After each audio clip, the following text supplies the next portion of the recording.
Ugh. You guys ever been sitting next to a truck or just like a vehicle that was much larger than the one you were in, with the exhaust pointed at you? It was just, ugh. I was just sitting in front of the gym and had my car on. I ran inside just to get something. The car was warm when I came out. And when I was sitting in the car, I was, getting some things together and just, going through my email quick and just getting ready to leave and do all that.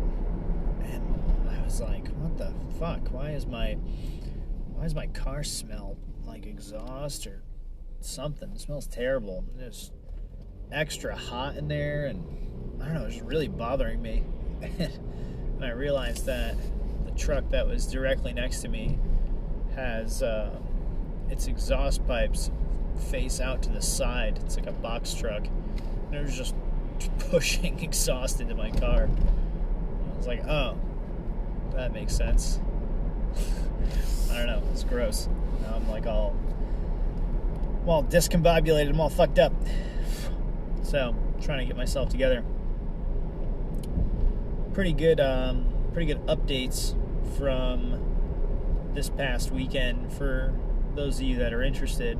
I had a podcast pretty recently about old friends, not giving up on your friends, not making choices for people, especially when you didn't have anywhere close to the right or the idea to assume anything.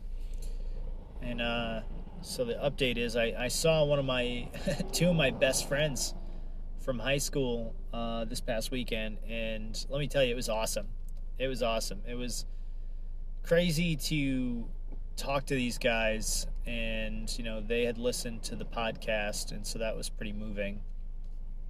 But also the things that we talked about, that we were really all going through, as the three of us are business owners, but also people who grew up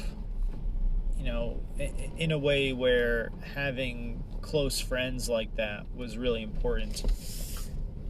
And it was just interesting because my immediate instinct was to just apologize for being such a shitbag, and that's really not how it went down. It was the three of us were just like, look, we all have had these problems, and hearing you struggle with them the same way is interesting, because it's gives a perspective that you kind of feel bad about. You feel alone, and you feel like you're a bad person. And so we were kind of all commiserating, and it was great overall. We just picked up where we left off, and it's awesome to see these guys as they've just grown up is not the right word, just as they're achieving different levels of success. It's just crazy to see these guys who you just know so well, and you've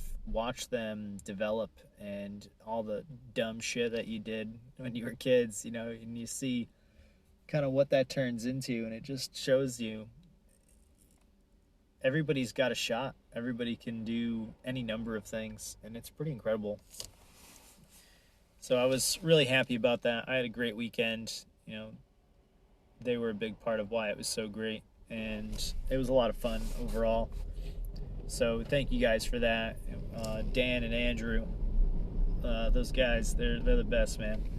I probably gonna see them again this weekend, actually, so that's pretty cool. So I'm sticking to my plan here of not fading into darkness and retreating and being a hermit. But overall, I don't know. Today's an interesting day. I don't have anything specific on my mind today, which is kind of different, kind of nice. In this case, usually what I would thing to do is just kind of reflect on this past week. And one of the things that's going on is we're finalizing some stuff to pay off the laundromat, so that's pretty cool. If that all continues to go well, I'm hopeful on that. And then the other one is we're establishing a stronger outside sales presence for the fitness and coaching arm of our business right now, which is primary care. So like your primary care physician, a personal training studio, group classes, health coaching, behavior change kind of stuff.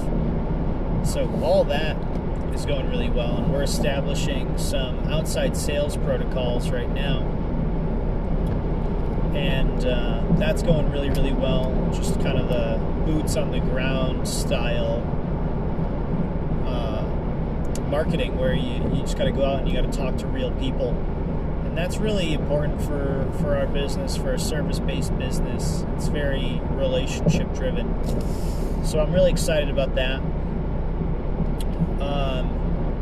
It really kind of just makes me think about the things that I'm going through right now. Going through is probably the wrong way to say it, but the things that I'm thinking about most right now is the power of routine. And I talk about discipline a lot, and it can mean a lot of different things to a lot of different people. It really just comes down to doing what you know needs to be done in order to accomplish the mission. That's what it means for me. And one of the things that I've shied away from over the years, and have recently in the last year or so really started leaning into pretty hard, is the power of routine and predictability in my life. And I used to, speaking of, our last episode was FOMO. Speaking of FOMO, I used to think about doing the like super same thing, regular routine thing. I used to think of that as like it was imposing and it would limit me. And I think the correlating factor is I was just younger and knew less about life. Not that I know too much now, but I looked at it as an imposition and unnecessary. And if I stuck to a regular routine, then what would likely happen is I would miss out on opportunities for other things, right? So talk about FOMO.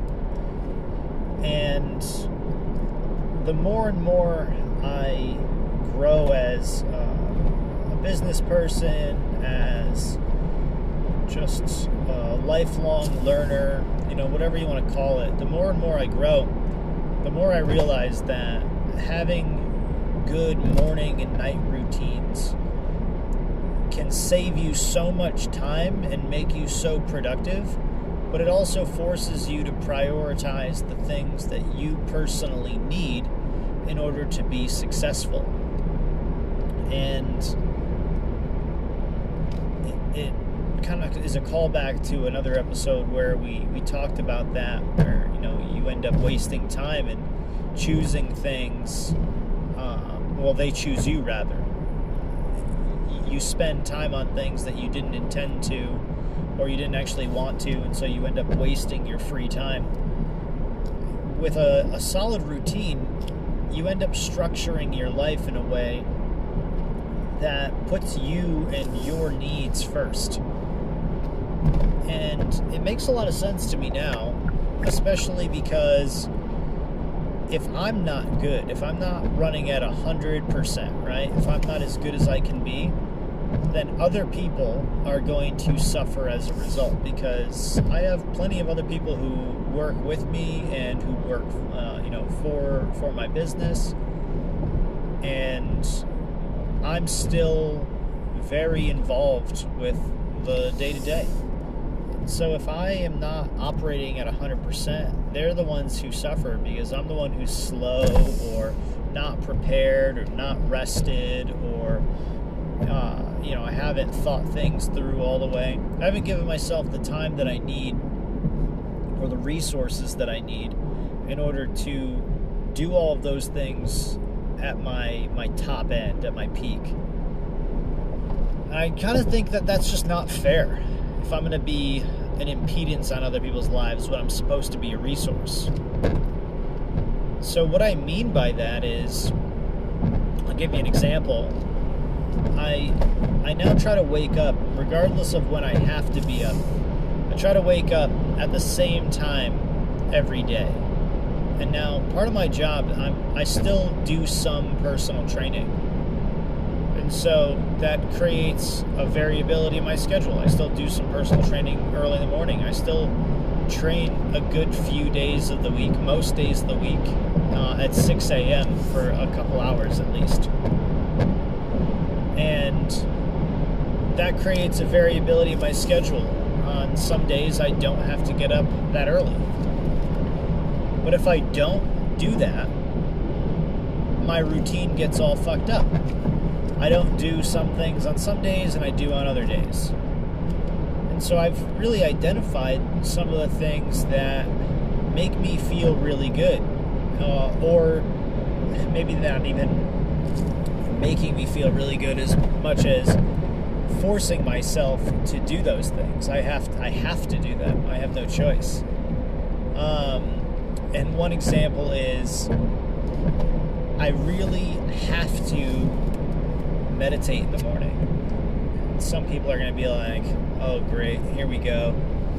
It's taking a turn. We're doing the meditation, we're doing the crunchy stuff. And yeah, maybe you're right. But I know that for me, my mind is constantly busy. It's constantly going. And that is exhausting. I don't know how else to explain it. It's absolutely exhausting. Even when I try to relax, I can't help myself. I'm still trying to solve some kind of problem.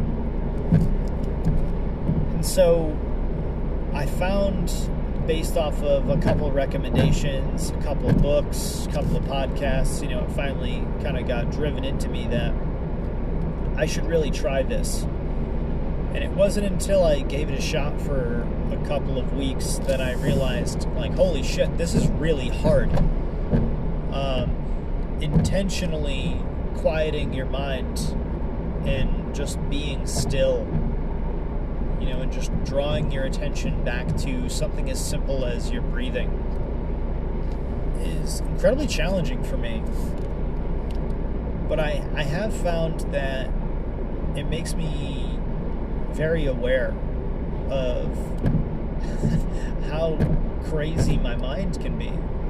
And it has given me some ability to reduce that noise, and at the very least, that 5 or 10 minutes, it has given me 5 or 10 minutes more than I would have had just to keep my mind quiet, just to fully rest my mind and get myself prepared for the day that's about to come. And so I wake up at 5 a.m.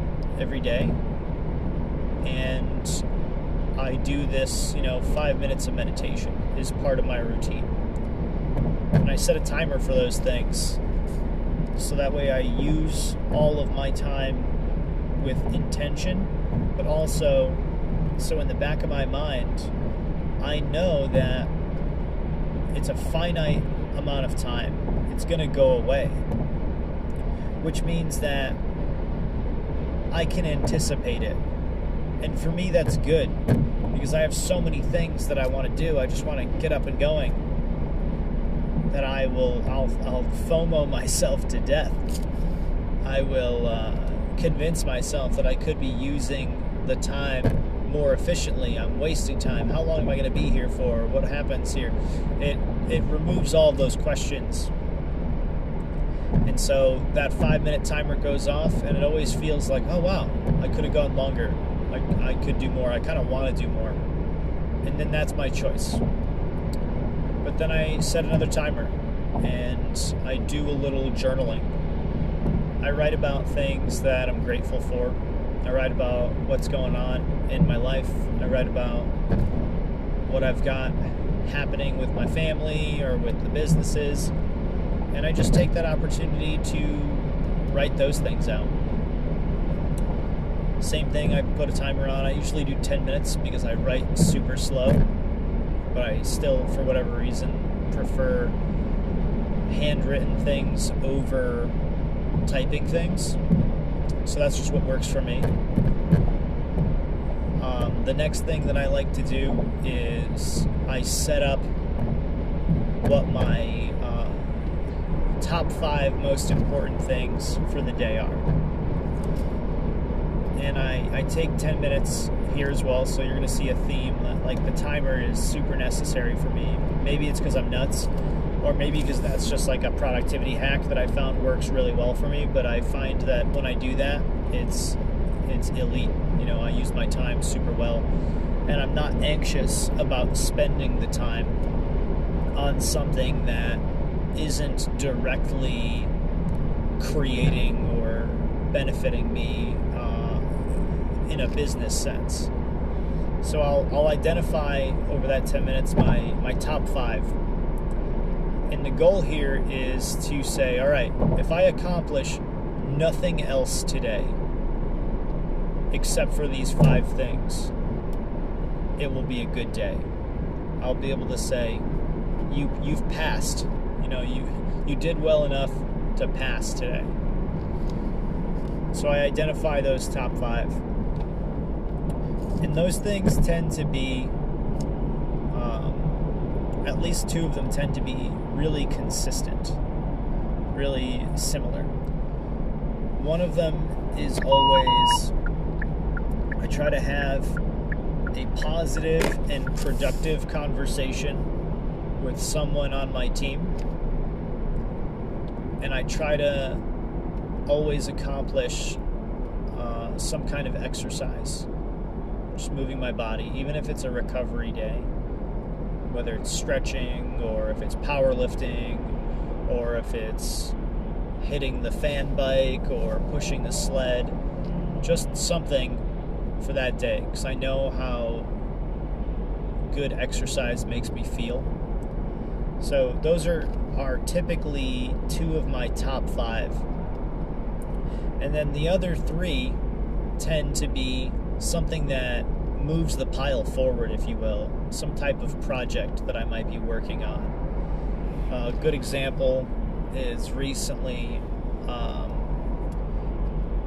I was building out a funnel style website, a subdomain for the business in order to more effectively capture leads, so that way we could spend our marketing dollars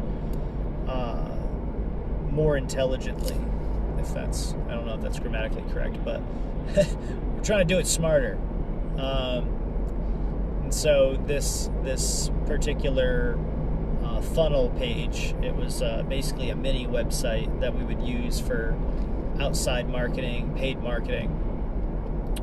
It would help us determine where our leads were coming from, how many we were getting, and whom was opting in as a result of that paid marketing. And so that is going to help quantify a lot of our marketing more effectively. And so a previous top 5 was to spend at minimum 1 hour working on that website.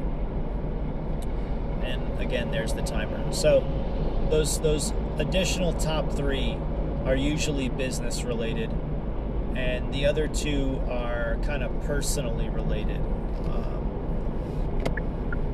or at least constant. So between the meditation, the journal, the top 5, waking up at the same time, one of my things is on my routine is start my day by drinking water. You know, I try to do the things for me personally that I've identified over time as the most helpful things for me, the most efficient things for me to start my day, to feel good about what I'm doing once I get to work. And I try to do all these things before I get there as part of that routine. And the reason I do that is because I want to have a workday startup routine as well. And now you guys might be starting to think to yourself, like, Jesus, this is a lot of scheduling. This is a lot of kind of monotony. And I would agree with you that it is. But it's all just A/B testing. It's all things that I've tried or done or failed at some point that I realize really need to happen regularly in order for me to be set up in the best way possible. And for someone who's sitting here thinking like we're just droning on about schedule, well, one, you're right. That's correct. But welcome to my podcast. But the point I'm making is, once you identify the points in your game that are weak, doing anything other than fixing them is negligent. Because being aware of your weaknesses and doing nothing about it, you're just choosing to fail, or you're choosing to struggle / suffer, or you're choosing to make things harder for other people. Now, maybe this only resonates for me because I'm in a position where I own a couple of businesses and I have people who rely on me to get things done. But I know that I'm not perfect even without having a good routine. So all the things that I have to do, if I just did them randomly and just whatever worked for me for that moment, for that day, it's not predictable, it's not regular. I can't predict results or patterns effectively that way. And I'm just kind of throwing spaghetti at the wall, if you will. So I'll offer you this thought. I often say, if you're saying yes to this, whatever that thing is, what are you saying no to? And in this particular instance, if I have identified the areas I'm weak, and I know by doing these, X number of tasks, and I'm a little robotic, and I'm a little scheduled, or I'm a little neurotic, whatever you want to call it, I don't really care. But if I just do those things, that I will increase my productivity. I'll be X amount better, guaranteed. I'll reduce any negative effects that my lack of preparedness might bring. So in this case, I would flip it. If I know these things and I say no to routine, then I'm saying yes to any number of things that I have not predicted, and I'm inviting chaos. That might sound really absurd and kind of catastrophic, right? I'm really I'm really digging deep on that one. But it's true. Any level of inconvenience that you know factually that you can circumvent, but you don't, you've chosen. So, take for example, if you're, I'll try my best not to speak out of turn, because I'll be the first person to tell you, like, if I don't know shit about something, I'll be the first person to be like, look, I don't know shit about shit. But I have to imagine, if you were to go as a teacher, and you knew for sure that if you don't prep yourself, your food the day before, if you don't prep your schedule and your lesson plans the day before, and you just go in and you just teach, and you're just kind of winging it, you're probably going to get away with it, at least for, that day or a couple days. But once it comes time to prove some type of competency for your students or yourself, that lack of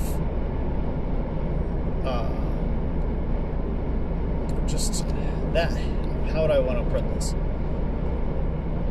That lack of finite structure is going to show when you go to test, when you go to prove that competency. You're going to have widely varied results because there was no system. And that is a really acute way of showing how people whom you are responsible for are the only ones who end up being affected by your lack of routine or preparedness or whatever you want to call it. I like the teacher example because when you have students whom are in front of you every single day, they're only as prepared or as capable of handling their workload as you put them in position to be, for the most part. You're their guide. You can't do the work for them, ethically, I guess. And as a result, you can only help them get prepared. But if you are not buttoned up and ready and prepared and have the things that you want to emphasize for these measurable competencies, then they're probably going to have a really wide-ranging success, probably a lot more failure or struggle than would be if you were buttoned up, if you were professional. So that's like an acute example. In my case, I could probably fuck off for a long time. But once that caught up to me, it would be really, really hard to turn it around because people would have grown accustomed to a culture of, laissez-faire, no rules, no structure, just wing it, kind of figure it out as you go, nothing's being measured. And that would be my fault because I didn't work on those things every day that I knew that I just had to have prepared for myself. If I don't take care of my mind and my body, and I get really stressed out, and I start freaking out on people, or I start losing my temper, or things like that, well, I can't blame whatever stressful event or environment I'm in because I chose it. I did it to myself by not choosing my routine. I said no to routine, and I said yes to anything else. I said yes to excuses. I said yes to chaos. To repeat myself. See, I guess it does work. See, now you see what I'm saying now that I over-explained it.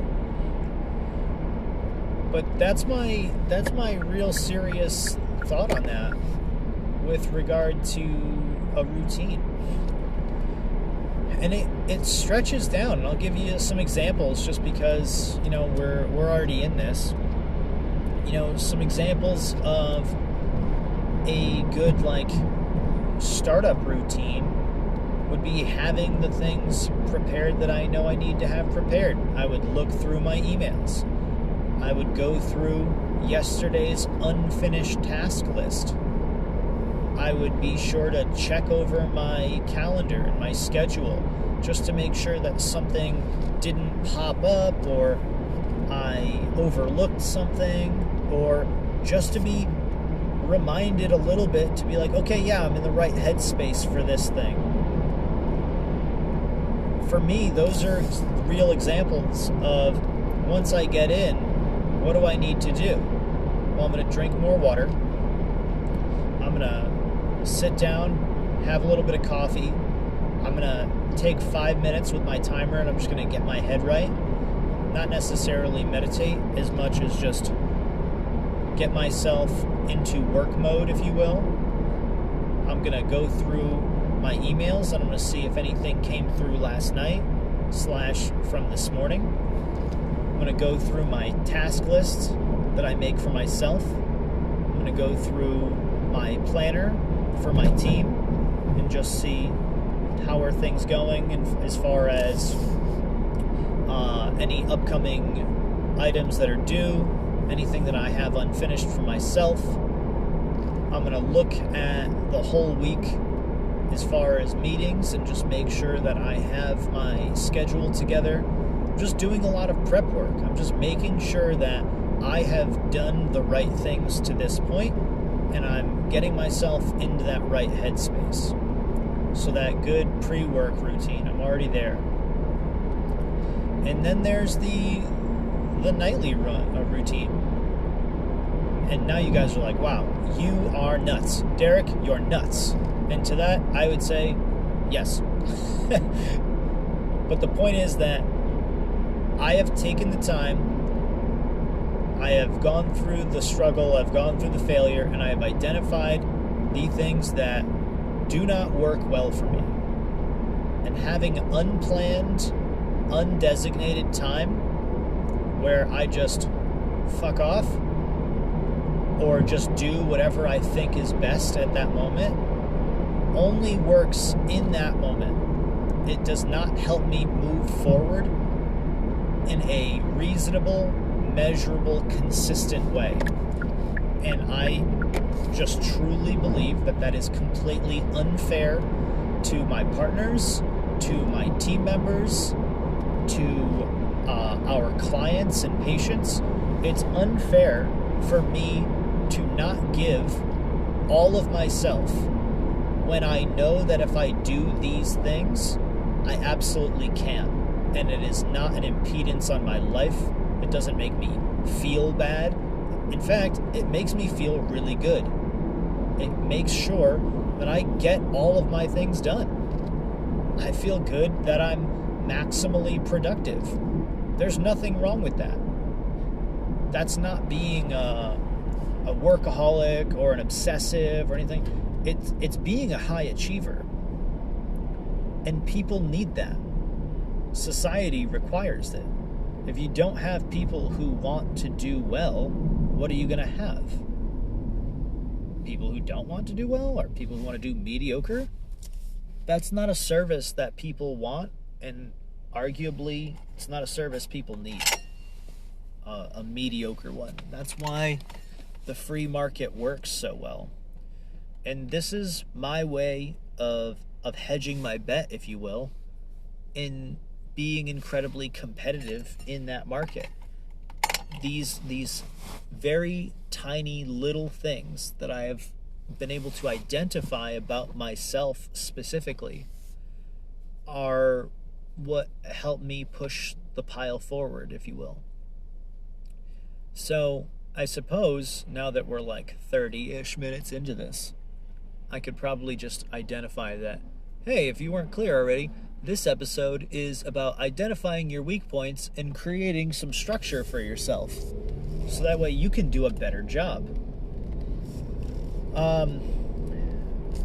Truthfully, that's the challenge now, because having heard that statement, you can write it off and say like, whatever, Derek's crazy, blah, blah.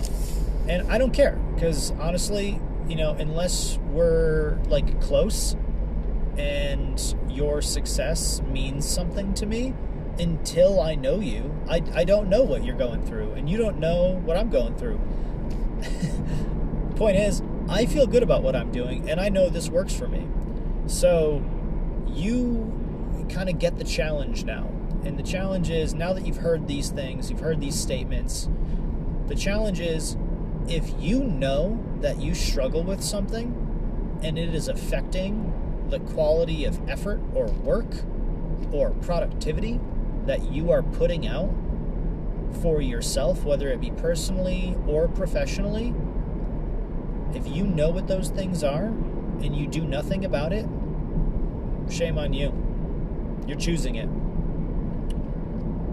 The challenge is, If you know what those things are, identify the things that will make them better and start doing it. Start testing. Start building a routine. Start building a process or a procedure or a system, whatever you want to call it. Start doing those things to fix those issues or to circumvent those issues. If you think, on the other hand, that you have some issues or some inefficiencies or things that you could do better, the challenge to you is a little bit greater. Identify those things and then identify things to start circumventing or fixing them. I'm not sitting here telling you that it's going to be easy. That's not the case at all. It's going to require introspection. You're going to have to really think about it. You're going to have to try things. But that's the point. Doing something, putting out the effort, starting to think about those things that you don't do well, that's a part of it. If you start doing it, it'll start coming up as something that's important. You'll start putting effort into it. You'll start putting thought into it. And you'll start being able to try things. Now, trying and failing is not failing. That's just testing. You're gaining experience. You're gathering data. Knowing and not trying because you're afraid to fail is failing. Think about that. The only way to lose here is to brush it off, do nothing, not try to get better. That's the only way to lose. It's the only way to fail. Identify where your shortcomings or your issues are in your personal and professional life, health, productivity, whatever, and start building out or testing out different systems or strategies or routines to alleviate or circumvent or eliminate or just make them better. If you are 1% better tomorrow than you were today, you're going to have some pretty amazing compound interest at the end of the year. You're going to feel so much better about what you're doing because your life is going to get easier. You're going to be more productive. You're going to create more opportunities for yourself. And it's all from these just little habits, these little things that start simply from identifying areas where you could be a little bit better. The compound effect of those things will be incredible. And all you have to do is just start thinking about it. Little steps. So that's the challenge. Identify those areas and then start testing solutions, routines, systems, whatever you want to call it. Or, if you know what they are, start doing something about it. Now, I said before, I don't know you, and I don't know what your business or situation or personal life is like, and as a result, I don't care, right? So, this is the invitation to tell me about that. Bring me in on it. Make me care. It won't be very hard for me to care, I promise you. The fact is, I really just need to know what the situation is, like what you're going through, what you're doing. And tell me about it. Get me invested. I want to hear. I want to know what's going on, because then I can speak to that frame a bit more. We can have a dialogue about those things. We can talk more about it. I like helping people. I'm sure you do too. You know, that's what makes me feel good. It's why I'm in the business that I'm in. I literally do laundry, medicine, fitness, and like nutrition / health coaching. Like all things to like help people with something. So bring me on it. I don't want to be able to say that I don't know you and I don't care. I don't want to be able to say that. I would love to be able to be like, yeah, so-and-so and this, they're doing this and they're kicking ass. I would love to be able to do that. So let me know. I'm going to sign off for now and go about my day, and then, we'll see what the night brings. And I hope to get some feedback from you guys. I hope to get some comments, whether it be on Anchor or Spotify, or now we're uploading to YouTube, which is cool. That took me a little bit to figure out, but now we're putting it on YouTube. It's also on Apple Podcast.